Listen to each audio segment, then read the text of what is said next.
नमस्कार दोस्तों, स्वागत है आपका हमारे चैनल आचार्य जागेंद्र मिश्रा में। रविवारी महा एकादशी, सूर्य को जल लोटे में डाल ले यह एक चीज, 7 पुश्ते तक करेगी राज। जी हाँ दोस्तों, सठ तिला एकादशी धार्मिक दृष्टि से माघ का महीना बड़ा ही पवित्र माना जाता है और इस महीने में कृष्ण पक्ष में आने वाली एकादशी को सठ तिला कहते हैं।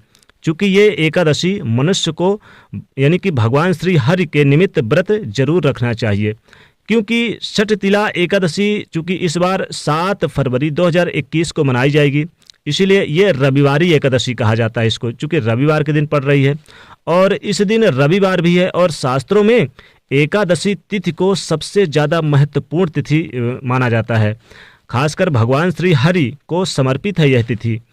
इस दिन जगत के पालनहार भगवान श्री कृष्ण, भगवान श्री हरि विष्णु जी का आशीर्वाद पाने के लिए ये व्रत किया जाता है।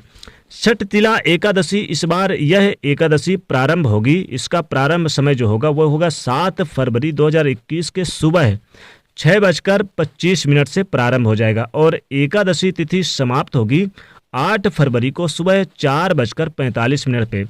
तो 8 फरवरी के मॉर्निंग में ही समाप्त हो जाएगी।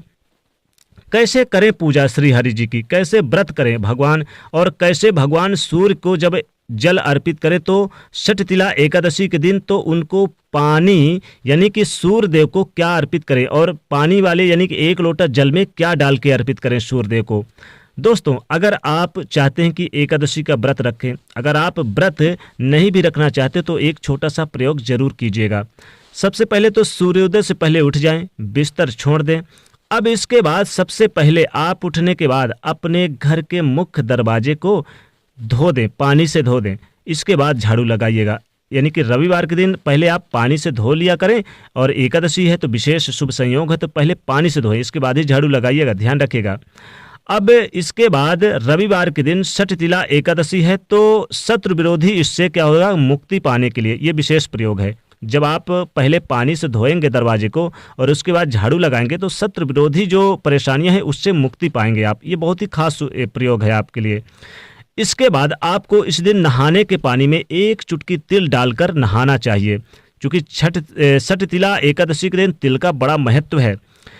तिल का उपटन भी लगा सकते हैं, इस दिन तिल का प्रसाद भी श्री हरि को अर्पित करने का विधान है। आप चाहें तो तिल का लड्डू बना सकते हैं या फिर तिल और गुड़ का भोग लगाइए। तिल से हवन करने का भी विधान है इस एकादशी व्रत में। चूँकि सूर्यदेव को नहाने के बाद 1 लोटा जल अर्पित करना है, तो ऐसा क्या डाल के अर्पित करें सूर्यदेव को ताकि आपके 7 पुश्तें तक धन संपदा, धन वैभव में करेगी राज। जी हाँ, धन संपदा, धन संपत्ति, ऐश्वर्य, आराम और धन की कमी ना हो 7 पुश्तों तक। तो ऐसा क्या चीज़ है जो सूर्यदेव को 1 लोटा जल में डाल के अर्पित करें। जी हाँ दोस्तों, तो इस दिन देखिए तिल का बहुत बड़ा महत्व है। तिल का दान इस दिन सठ तिला एकादशी के दिन करने से सर्वोत्तम बताया गया है, क्योंकि तिल का दान करने से जन्मों के जो पाप हैं वो मिट जाते हैं, कर्ज की परेशानी दूर होती है, जो ग्रहों की पीड़ा है वो भी समाप्त हो जाती है। चूँकि इस दिन जल दान करने का भी विधान है। अगर आप एकादशी का व्रत रखते हैं तो जल में तिल डालकर पी सकते हैं, इससे कोई दोष नहीं होता। और जल में तिल डाल के दान करें तो बहुत लाभ होता है, ये बहुत उत्तम है। इस व्रत में तिल का दान जरूर करना चाहिए। अगर आप व्रत नहीं रख सकते तो संभव हो तो तिल जरूर खाइएगा, तिल के बने लड्डू खाइएगा, क्योंकि तिल खाना इस व्रत में सर्वोत्तम माना जाता है। इसीलिए तो इसे कहते हैं सठ तिला। तिल मिला हुआ पानी, तिल से मिला हुआ पानी पिएं इस दिन। आप पीने के पानी में 1 चुटकी तिल डालकर दान करें। अगर कुछ भी समय नहीं यानी कि आपको संभव ना हो तो आप नहाने के पानी में भी आप डालिए, नहीं संभव है तो उच्चारण इस दिन करिए, तिल का उच्चारण जरूर करें इस दिन, तो आपको पापों से मुक्ति मिलती है। जब आप यानी कि नहा धो के सूर्यदेव को 1 लोटा जल अर्पित करते हैं, तो जब आप भगवान सूर्य को अर्पित करेंगे 1 लोटा जल, नहाने के बाद 1 लोटा जल अर्पित करते समय क्या करें, 1 लोटा जल ले लें पहले नहाने के बाद, और उसके बाद 1 चुटकी काला तिल डालकर लोटे के यानी इस लोटे में 1 चुटकी काला तिल डाल के भगवान सूर्यदेव को अर्पित करें। इससे पितृदोष समाप्त हो जाएंगे, पितरदेव संतुष्ट होंगे और उनको मोक्ष मिलती है और आपके 7 जन्मों तक कष्ट मिट जाते हैं और आपकी आने वाली पीढ़ियां धन संपदा से परिपूर्ण रहती है। तो इस सठतिला एकादशी के दिन भगवान सूर्यदेव को आप जल में 1 चुटकी काला तिल डाल के अर्पित करें।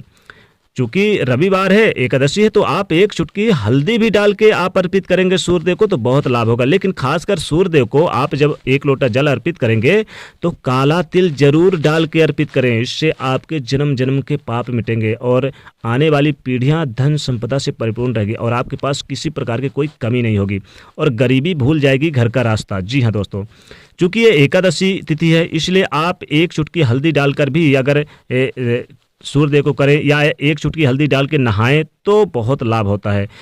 कष्ट दूर हो जाते हैं और दोष दूर हो जाते हैं।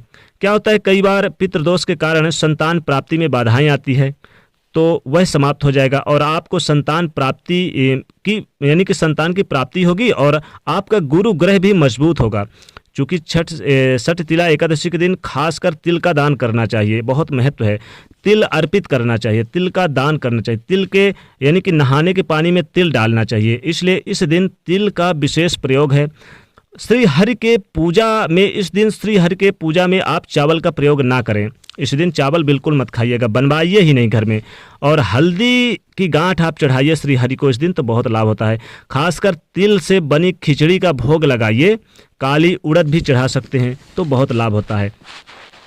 तो इस दिन आपको सूर्यदेव को जब आप जल देंगे तो काला तिल जरूर डाल के 1 लोटे जल में अगर आप डालते के देते हैं तो जन्म जन्म के पाप मिटेंगे और पितृदोष भी संतुष्ट होंगे और आपके 7 पुश्ते तक पैसे से करेगी राज। जी हाँ दोस्तों, वैसे तो देखिए दोस्तों, इस दिन विशेष तौर पर कुछ ऐसे काम होते हैं जिनसे नहीं करना चाहिए, लेकिन फिर भी इस दिन देखिए, सबसे पहले तो देखिए एक छोटी सी कहानी भी सुननी चाहिए इस दिन। इसलिए मैं आपको एक छोटी सी कहानी बताता हूँ श्री हरि की। क्या होता है कि एक बार नारद मुनि भगवान श्री हरि के पास गए, बैकुंठ में पहुँचे और उन्होंने सठतिला एकादशी व्रत के महात्म्य के बारे में पूछा। तब भगवान श्री विष्णु ने बताया कि प्राचीन काल में पृथ्वी पर ब्राह्मण नाम की एक पत्नी यानी कि ब्राह्मणी रहती थी और उसके पति की मृत्यु हो गई थी। वह मेरी अनन्य भक्ति श्रद्धा भाव से मेरी पूजा करती थी। एक बार उसने पूरे 1 महीने तक उपवास कर यानी कि मेरी आराधना किया। व्रत के प्रभाव से उसका शरीर तो शुद्ध हो गया, लेकिन वह कभी ब्राह्मणी या देवताओं के निमित्त अन्न दान नहीं करती थी। इसलिए मैंने सोचा कि यह स्त्री बैकुंठ रहकर अतृप्त रहेगी। तब मैं स्वयं एक दिन उसके पास भिक्षा मांगने गया। जब मैंने उनसे भिक्षा मांगा और भिक्षा मांगने की याचना किया तो उसने एक मिट्टी का पिंड उठाकर मेरे हाथ में रख दिया। मैं पिंड लेकर अपने धाम लौट आया। कुछ देर बाद वह देह त्याग कर मेरे लोक में आई। यहाँ उसे एक कुटिया और आम का पेड़ मिला। खाली कुटिया को देखकर वह घबरा कर मेरे पास आई और कहती है कि मैं धर्मपरायण हूँ, मुझे खाली कुटिया क्यों मिला। तब मैंने उसे बताया कि यह अन्नदान करने का मुझे मिट्टी का पिंडदान देने से हुआ। फिर मैंने उसे बताया कि जब देव कन्याएं आए आपसे मिलने तो आप उनसे अपने घर का द्वार तभी खोलना जब तक वो आपको सठतिला एकादशी के व्रत का विशेष विधि विधान ना बताएं। स्त्री ने ऐसा ही किया और विधि विधान से देवताओं ने, जो देव कन्या थी, उन्होंने उनको सठतिला के व्रत का यानी सब कुछ बता दिया और व्रत भी किया। व्रत का प्रभाव से उसकी कुटिया अन्न धन से भर गई। इसलिए जो व्यक्ति इस एकादशी का व्रत करता है, इस दिन तिल का दान करता है, अन्न का दान करता है, उसे मुक्ति और वैभव की प्राप्ति होती है। दोस्तों, जाते जाते वीडियो को लाइक जरूर करिए, नए तो चैनल को सब्सक्राइब करिए और उसे शेयर करिए। जय श्री हरि।